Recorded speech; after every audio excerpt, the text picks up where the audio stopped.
ইচ্ছে করে একটা ঘরে থাকবো দুজনায়। দাঁড়াও দাঁড়াও, কি ভাবছো এক চুটকিতে সব হয়ে গেল? না না, এক চুটকিতে কিচ্ছু হয় না, সব কিছু করতে হয়। হাই, আমি অন্তরা, আমার চ্যানেলের আরও একটা নতুন ভিডিওতে তোমাদেরকে ওয়েলকাম। কিছুদিন আগে আমি একটা পোস্ট করেছিলাম যেখানে আমি তোমাদেরকে বলেছিলাম যে আমি ডেইলি ব্লগ বানাবো। তো সেখানে কয়েকজন লাইক কমেন্ট করেছো, তো আশা করছি তোমাদের ভালোবাসা পাবো। তো আজ থেকেই শুরু করলাম আমার ডেইলি ব্লগ। তা একদম সকাল থেকে উঠে সব কিছু দেখাতে পারিনি, আর আমার মনে হয় না কোনো ক্রিয়েটারের ব্লগেই তোমরা সবটা দেখতে পাও। যতটুকু সে দেখাই ততটুকুই আমরা দেখি, আর আমিও ঠিক তেমনই। সকালবেলায় উঠে ভিডিও করা হয়নি, উঠেছি, ঘুম ভেঙেছে প্রায় 7টার দিকে, আর উঠেছি আমি 8টার সময়। তারপর অনেক কিছু কাজ সেরে ফেলেছি, যেমন ঘর ঝাড় দেওয়া, মোছা, চা খাওয়া, স্নান, এগুলো সব সেরে ফেলেছি। আর স্নান করার পরে রান্নাটা বসিয়েছি, আর এখন রান্নাটা ওদিকে হচ্ছে, আর আমি এখানে ঘরটা গুছোতে চলে এসেছি। কারণ বরমশাই তো ঘর থেকে উঠে চলে গেছে, কিন্তু বিছানাটা গুছানোর দায়িত্ব তো আমার। তাকে অনেকবার বলার পরেও গুছানো সে অভ্যাস করতে পারেনি। যেদিন বলি শুধু সেই দিনটাই গুছিয়ে দেয়। জানো তো, একটা সময় ছিল ভিডিও করা তো দূরের কথা, আমি তখন সোশ্যাল মিডিয়ায় খুব একটা অ্যাক্টিভও থাকতাম না, এবং হয়তো অনেক দিন পর পর গিয়ে হয়তো একটা লিপসিং রিলস ভিডিওগুলো পোস্ট করতাম।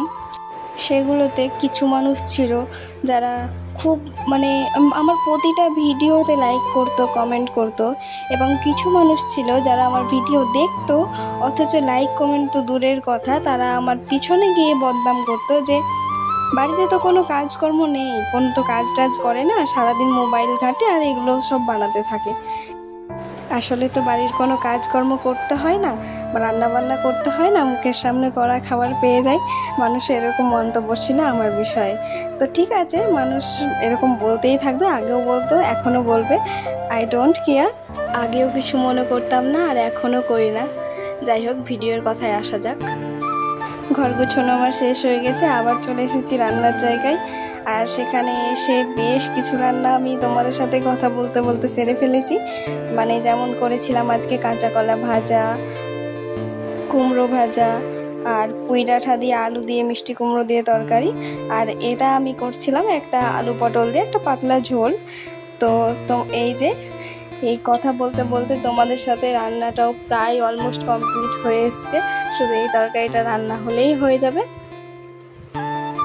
সত্যি বলছি, এর আগে কখনো আমি ডেইলি ব্লগ বানাইনি, এবং আজকে ডেইলি ব্লগ বানাতে গিয়ে বুঝতে পারছি যারা ডেইলি ব্লগ পোস্ট করে তারা কতটা খাটনি করে ভিডিওটা পোস্ট করে। সারাদিন যেন একটা ব্যস্ততার মধ্যে থাকে, এই মোবাইল সেট করো, ক্যামেরা সেট করো, ভিডিও বানাও, সেটাকে এডিটিং করো, ভিডিও, তারপর ক্যামেরার সামনে ঠিকঠাকভাবে নিজেকে রিপ্রেজেন্ট করতে পারছি কিনা, সেটা যদি না হয় তবে সেই ভিডিওটাকে আবার শ্যুট করো। সত্যি প্রচণ্ড খাটনি, যারা করো একমাত্র তারাই জানো। তো দেখতেই পাচ্ছ, তারপর দুপুরের খাওয়া দাওয়া শেষ করে আমি আর কোনো ভিডিও নিতে পারিনি। একটু বিকালবেলায় ছাদের উপর বসেছিলাম, তখনই তোমাদেরকে আকাশটা একটু দেখালাম। আকাশটা দেখলে কি সুন্দর যেন মনে হচ্ছে, একদম তুলো রাখা আছে এরকম। তারপর আমরা একটু ছাদে সন্ধ্যার দিকে বসেছিলাম, ওই সবাই মিলে গল্প করতে করতে সন্ধ্যা হয়ে গেছিলো। তারপর একটু তোমাদেরকে সাইড সিনটা দেখাচ্ছিলাম আমাদের বাড়ি থেকে। আমার বাড়ির খুব কাছেই বাজার, কিন্তু আমার বাড়ির পাশে প্রচণ্ড গাছপালা থাকাতে অন্ধকার দেখায়। তারপর এখন ঘড়িতে 8:30 মতো বাজে, আর এখন আমি ডিনারের জন্য রুটিটা বানিয়ে নিচ্ছি। এই রুটি ফোলা দেখতে আর রুটি ফোলাতে না আমার দারুণ মজা লাগে।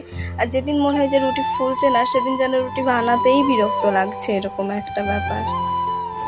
তার বেশ কিছুক্ষণ পর আমরা খাওয়া দাওয়া সেরে ফেলি, এবং তারপরে আমি একটু স্কিন কেয়ার করি। অ্যাকচুয়ালি আমি সারাদিনে স্কিন কেয়ার করি না, বা করতে পারি না আর কি, সময়ের অভাবে হয়ে ওঠে না। তা সারাদিন স্কিন কেয়ার করতে পারলে তো খুবই ভালো, কিন্তু যারা সারাদিন স্কিন কেয়ার করতে পারছো না, নাইট কেয়ারটা অবশ্যই করো, দেখবে স্কিন একদম হেলদি থাকবে। তো আমিও খুব বেশি কিছু করি না, জাস্ট একটু ডিপলি ক্লিন করার চেষ্টা করি, এবং সপ্তাহে একদিন, বা হয়তো আমার কখনো কখনো সেটাও হয়ে ওঠে না, কখনো হয়তো মাসে একদিন হয়ে যায় এরকম। তখন একটু মানে ঘরোয়াভাবেই নিজেকে একটু প্যাম্পার করার চেষ্টা করি আর কি। তোমরা হয়তো অনেকেই জানো যে আমি বিউটিশিয়ান অ্যান্ড মেকআপ কোর্স করেছি। তো অ্যাজ আ বিউটিশিয়ান আমি বলি, মানে আমি সবাইকে এটাই বলে থাকি যে তোমরা যারা হয়তো পার্লারে এসে একদিন ফেসিয়াল করছো বা হয়তো একদিন ক্লিন করছো, আমি এটা সবাইকে বলি, যারা করতে আসে আমার চোখের সামনে আমি তাদেরকেও বলি যে আপনারা চেষ্টা করুন হোম কেয়ার করার। মানে যেটা হয়তো তুমি 21 দিন পর একদিন গিয়ে ক্লিন করবে, তার থেকে বেটার হবে তুমি যদি প্রতিটা দিন স্কিনটাকে ক্লিন করে রাখো বাড়িতেই। দেখবে হয়তো যেটা তুমি 21 দিনে ক্লিনটা করছো, সেটা যদি তুমি প্রত্যেকটা দিন বাড়িতে করার চেষ্টা করো, হয়তো তোমাকে 1 মাস বা হয়তো 2 মাস পরে গিয়ে একটা পার্লারে এসে ফেসিয়াল করলেই স্কিনটা ঠিকঠাক মনে হচ্ছে। মানে তোমার টাকাটাও বেঁচে যাবে এবং স্কিনটাও ভালো থাকবে।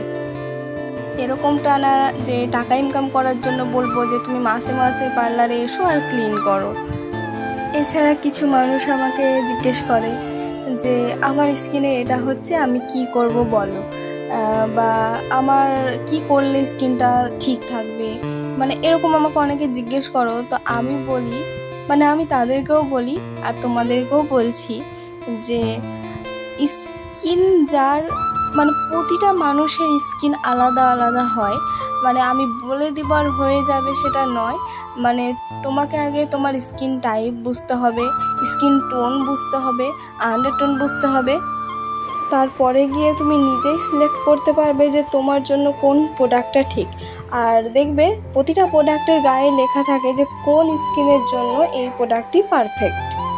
তো যাই হোক, অনেক জ্ঞান দিয়ে ফেলেছি।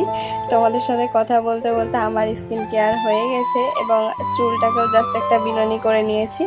তো আজকের মতো এখানেই শেষ করছি ভিডিও। আবার আসবো তোমাদের সাথে অন্যরকম কোনো একটা ভিডিও নিয়ে।